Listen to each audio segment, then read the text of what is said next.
The first change that you didn't know about is the fact that nades are getting reworked, but not in the way that you're thinking. Yes, obviously frag grenades are getting reworked so that you can't cook them, but there's also a mechanic just like flash grenades where if you bounce them on the floor once, it actually will explode faster than if you were to just throw it at a random surface. The faster that it hits the ground, the faster that it will explode, which is something that a lot of people did not know. Just like the fact that you're still able to grenade through the floor. The main reason that they reworked frag grenades in the first place is because of how powerful and easy it was to grenade through the floor. But all you have to do to make it to where this is possible is shoot open the bottom portion of the soft floor you want to throw a grenade into and just throw the grenade inside of the floor. Obviously, they will see the grenade indicator, so it'll be obvious that a grenade is there, and you won't get a lot of kills doing it, but it's still definitely possible to do this trick. Now, that was just 2 out of 11 different things that Ubisoft did not tell you they were adding to this new season. Just like this next balance change about how they're increasing every single metric about PC recoil. They're increasing the first shot recoil. They're increasing a vertical recoil in general, horizontal recoil in general,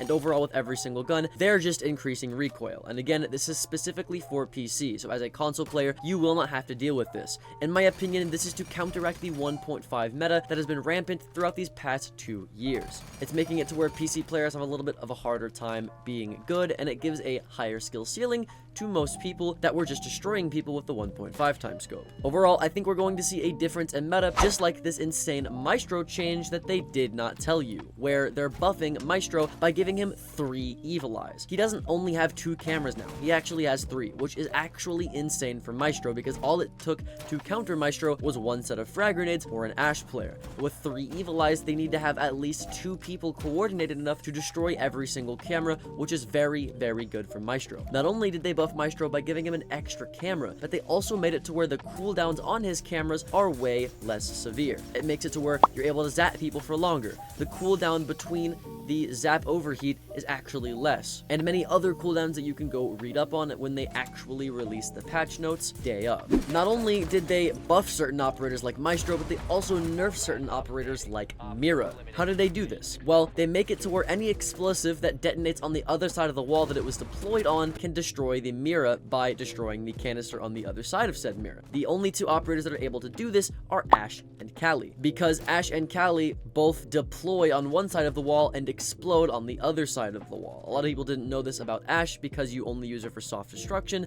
but it is the same as Kali. Both of them are now able to counter Mira because their explosives will go off on the other side of the Mira window, making it to where the canister explodes and the Mira canister is gone. This is huge because again, it makes it to where all they have to do is play Ash and Mira is completely void. Given the fact that we're in a 1.5 meta and a lot of people are playing Ash, this is going to make Mira a lot less viable, which I think is good because she has near an 80% ban rate in the win delta, which is exceedingly high, and she has a super huge pick rate as well, so just nerfing her in some way I think is definitely necessary, as much as I hate the fact that they did it anyways. Now, with all of these different operator reworks, it begs the question, what else have they done to our favorite operators? And with change number 6, the answer is a lot, because they gave frag grenades to Osa, IQ, Sens, Lion, and Blackbeard. Now, I've been voting for IQ and Blackbeard to get frag grenades for the longest time, even before they reworked the frag grenades, because IQ just lacked that little bit of punch that was needed in her to be able to be a good, viable solo queue operator that isn't used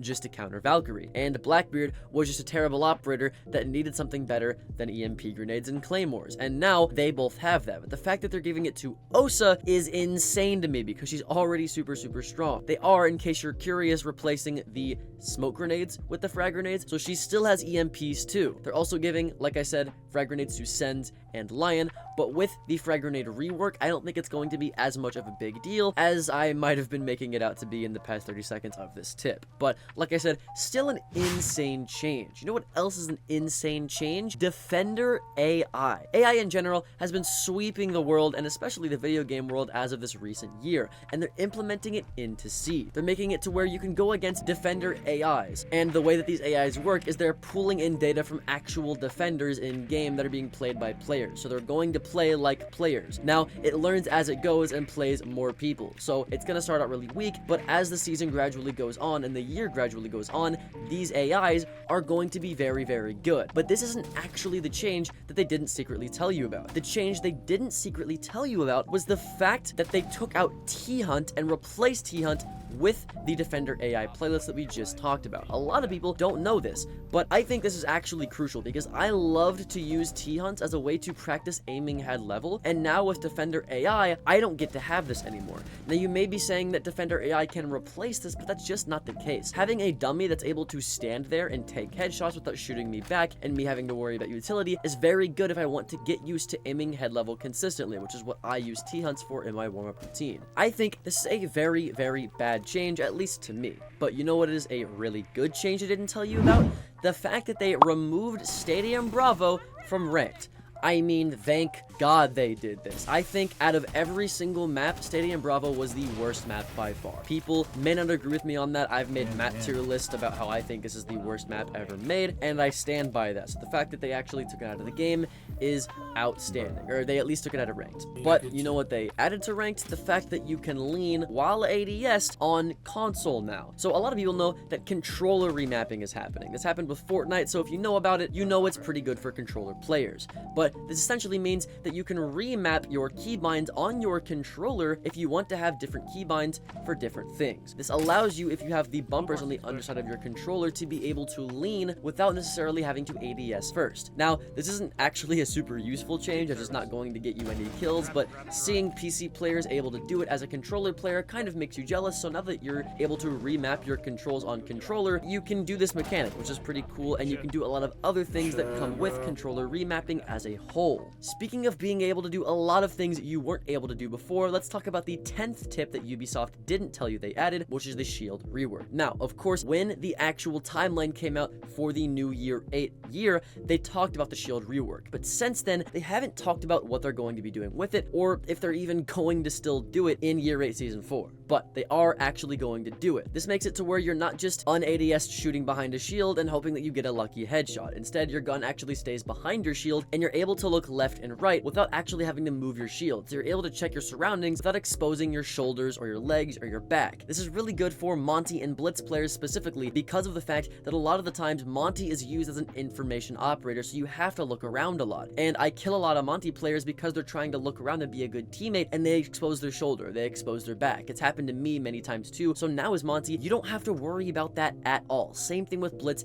and same thing with any other person that brings a shield like Clash and like Fuse. But what they didn't tell you specifically about this change is the fact that you can now Oryx dash people with shields, and you essentially knock them over like an air jab, or like I said, an Oryx dash. Not only are you able to do this, but they also are giving multiple different operators shields like they did with Fuse. We're talking shield with Thermite, shield with IQ, and many other theoretical shields that they could give to operators. They haven't confirmed any operators yet, but they have confirmed the fact that they're going to give more operator shields, which is absolutely huge. Speaking of refreshing operators, let's talk about the new operator. The new operator has a lot of different gadget interactions with what they're able to do with their gadget. It's essentially a freeze canister that freezes any gadgets around it. Now, that's not necessarily what I'm going to be talking about. What I'm going to be talking about is all the different interactions that you might not have known go on with this new operator. First of all, this new operator actually counters sends. So if you throw the gadget on a sends wall, it will actually destroy the sends wall, or at least freeze it for a short amount of time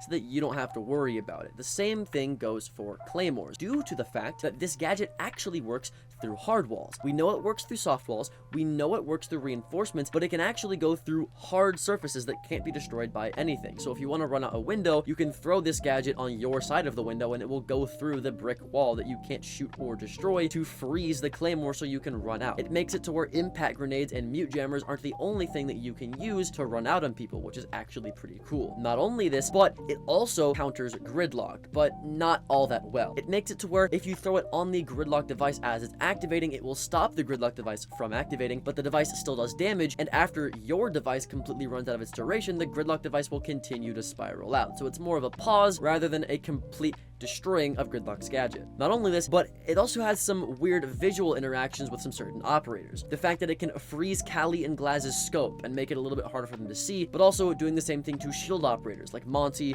blitz, and clash, making it a little bit hard for them to see. Some other operators that it counters is Ying's gadget, Blitz's actual electronic gadget, Ram's gadget, but for some reason it doesn't actually counter Kapitau's fire, or any fire for that matter, even though that's the one thing that I feel like it kind of should counter.